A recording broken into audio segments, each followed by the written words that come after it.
We posted our Japan trailer with a collage of videos summarizing our 15-day adventure. Now we're following that with our 4-part miniseries sharing details on the cities we visited. Part 1 is Tokyo. This is where our story begins.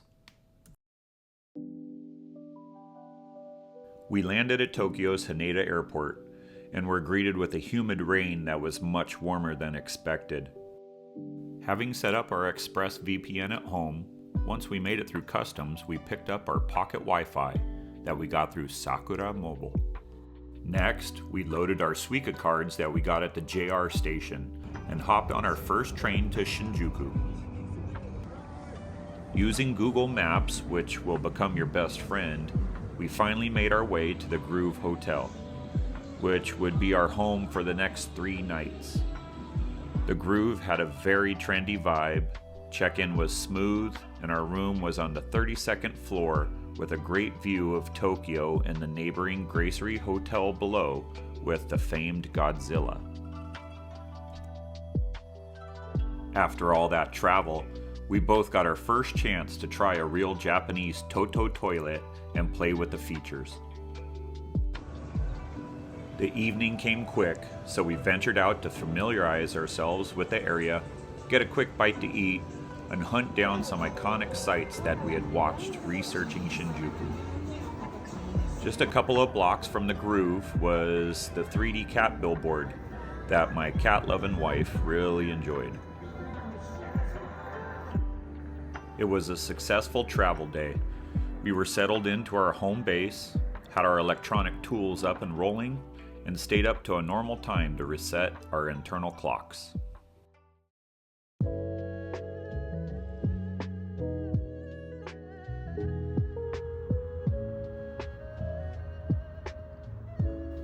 The first morning in Japan started with a buffet breakfast at our hotel. More about that later, as it was delicious. Our first excursion of the trip was a visit to a sumo morning training station in an actual sumo stable. This was booked through Viator, and I opted for our guide to pick us up from our hotel, and that was definitely worth the extra money. Mari, our guide, was waiting for us at 7:30 in the lobby. Being it was our first full day in Japan, her guidance through the maze of what is the rail system was a relief, and we wouldn't have made it there without her, at least on time anyways. Along the way, she gave us a history of sumo and the stable we would be visiting.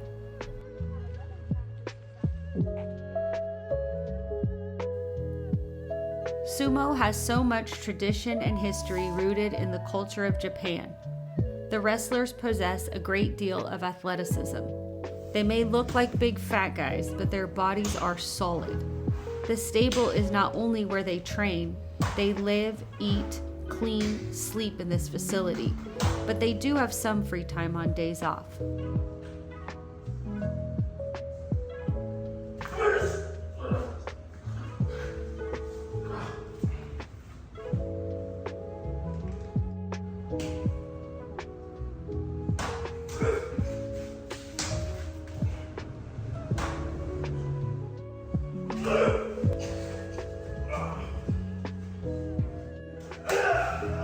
They show incredible strength, flexibility, endurance, and a reverence for the sport they love. We witness them train so hard to the point of pure exhaustion.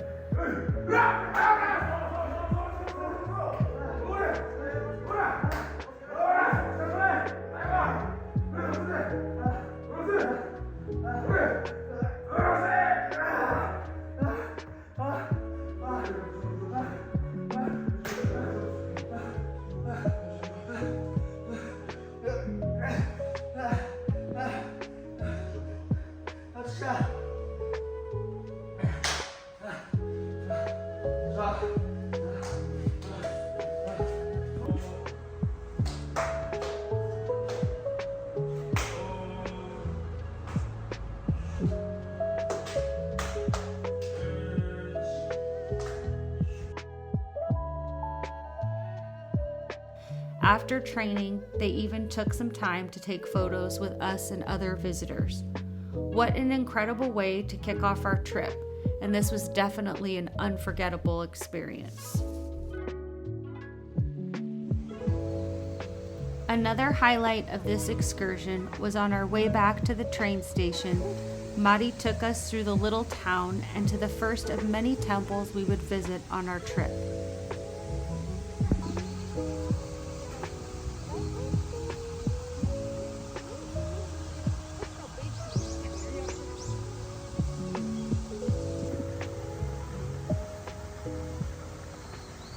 One of the cool things we learned right away about Japan is the blend of modern day with the many different historical periods from the past. It seemed like every couple hundred yards there was a temple, shrine, or cemetery in the middle of a new neighborhood. I loved the Asian architecture and the attention to detail. The stone sculptures were made long ago, but in great shape. The wooden buildings have been renovated over the years, but you still see the old original timbers. And amazing to think that the majority of Japan's temples are built without nails.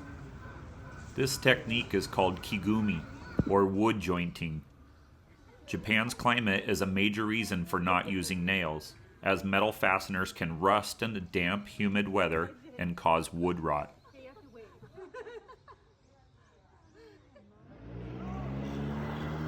Mari was very friendly and an excellent guide. She was even patient when I tried to practice a little Japanese I attempted to learn before our trip. She provided us with directions back to our hotel, and we even exchanged photos and souvenirs. It was like meeting our first friend in Japan.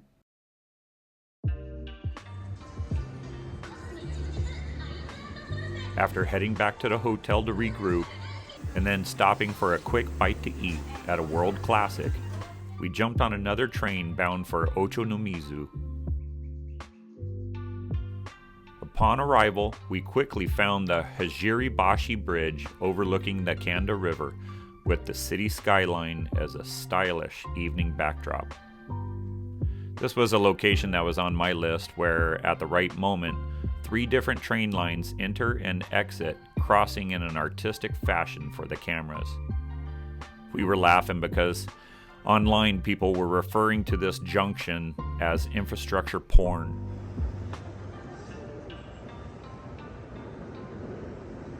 And I have to admit, when it all came together, I was pretty excited.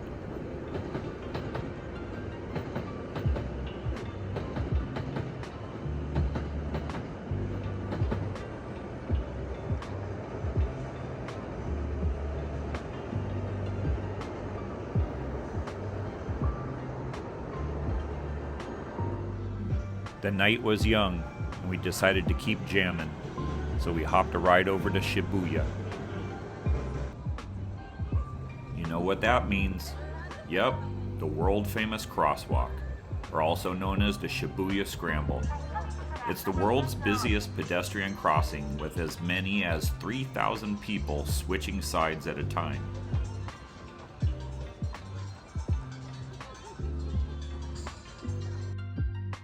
You can get a bird's eye view from some of the surrounding high-rises to witness the organized chaos.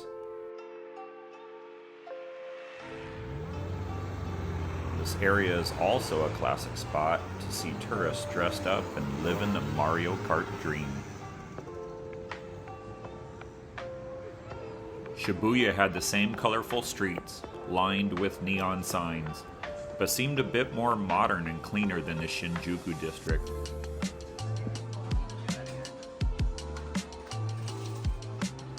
Japan is also known for their capsule toys that come out of small vending machines. The locals call them gachapon. Jen got sucked into these right away, and it was amazing to see all the crazy things they had stuffed in the little plastic balls. Lost Bar is a speakeasy started by the popular YouTuber Chris Broad, whose channel is Abroad in Japan, a favorite of mine and Jeremy. As we were already in Shibuya, I had to go, and Jeremy went along for the ride. We found it hidden behind the door of Gotcha Balls, and after what we learned was a short 45-minute wait, got our entry. We enjoyed a drink and a cheese platter while soaking in the ambiance of being in this place. Another I can't believe I'm really in Japan moment. Okay, back to that breakfast. Dude, the Grooves buffet was bomb. Probably in the top 3 places we ate in Japan. Sounds corny, but they had American, Italian, sushi, vegan, great drinks, desserts, everything. It kicked off every day in Tokyo and was included in our stay. Our first stop this morning was Gion National Garden, a refreshing splash of nature to break up the concrete and metal. With light rain, this large park had a mix of botanical themes and is supposed to be very popular in the cherry blossom season.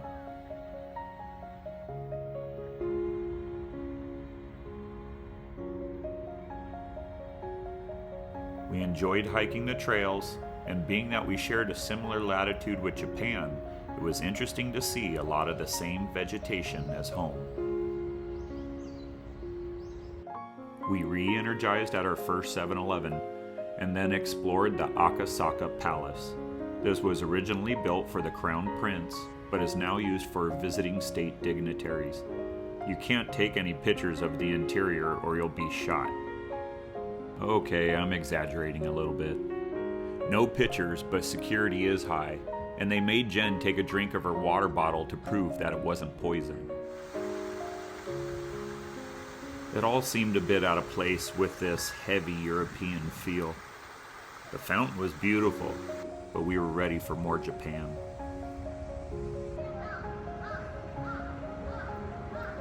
All the way back across town, this day had us at 13 miles of walking, but now we found ourselves at the base of the Tokyo Metropolitan Government Building, a location with 2 observation decks, a north and a south tower, both for free.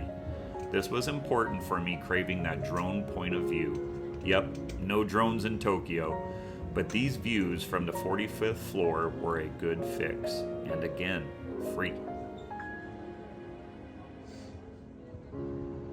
After a well-deserved nap, darkness was upon us, and we headed back over to the government building.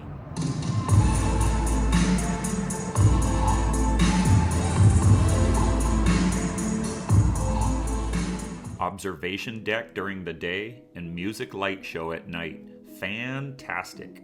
There's benches and artificial turf for you to sit in the quad area and enjoy for free.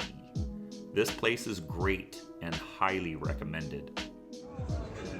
Then we bounced over to Omoide Yokocho, Shinjuku's famous alley restaurants.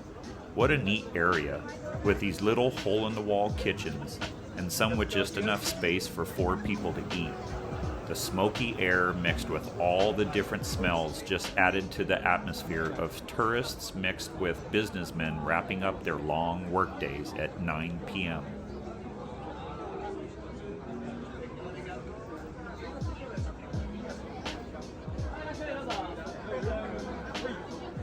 Jen found us a cute place for dinner, so she thought.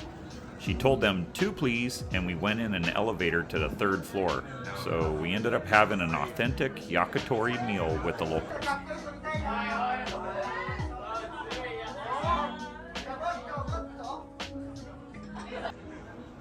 It was our last night in Tokyo, so with our bellies full, we decided to spend time with the people and soak up the nightlife. Shinjuku was like the Vegas of Japan. It was fun, but it had some of the dirtier, darker side of life's entertainment. This section of town had the Toyoko kids, a new Japanese subculture of runaways famous in this district. Just like any other big city, you have your drugs and prostitution, but I will admit, not once did we feel unsafe.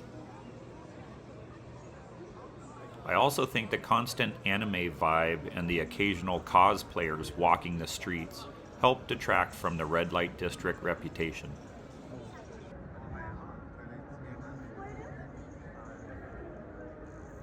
I got up early the next morning to document the aftermath. Japan is famous for having no trash cans, but still being an extremely clean country. Like I mentioned before, Shinjuku had the same traits as all the other big cities we had visited prior. The workers did do a great job of cleaning and picking up the pieces to be ready to host the next evening of fun, but you get to witness how vulnerable cities can be to a large population and a massive tourism spike. In the morning, you also see the less fortunate, that are usually lost in the shadows of the night.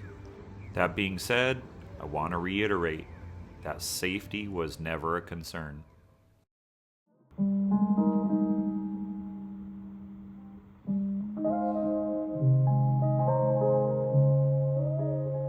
Back at the room, Jen was packed up and making entries in her journal before one last breakfast at the Groove. We made our way over to the world-famous Tokyo Station. This iconic brick building was built in 1914 and sees more than 4,000 trains come across its tracks every day. This is where we were saying goodbye for now to Tokyo and boarding our first Shinkansen. The Shinkansen is the world-renowned bullet train, which reaches speeds of over 185 miles an hour. When leaving Tokyo, sit on the right side of the train to have the best chance at catching a glimpse of Mount Fuji. With the overcast conditions, we were super excited to get a peekaboo shot of Fuji poking through the clouds.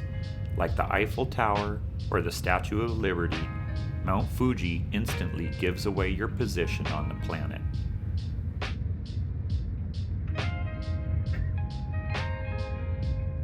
It was a 2-hour train ride from Tokyo to Kyoto, and we could only dream of what we were about to experience in old traditional Japan.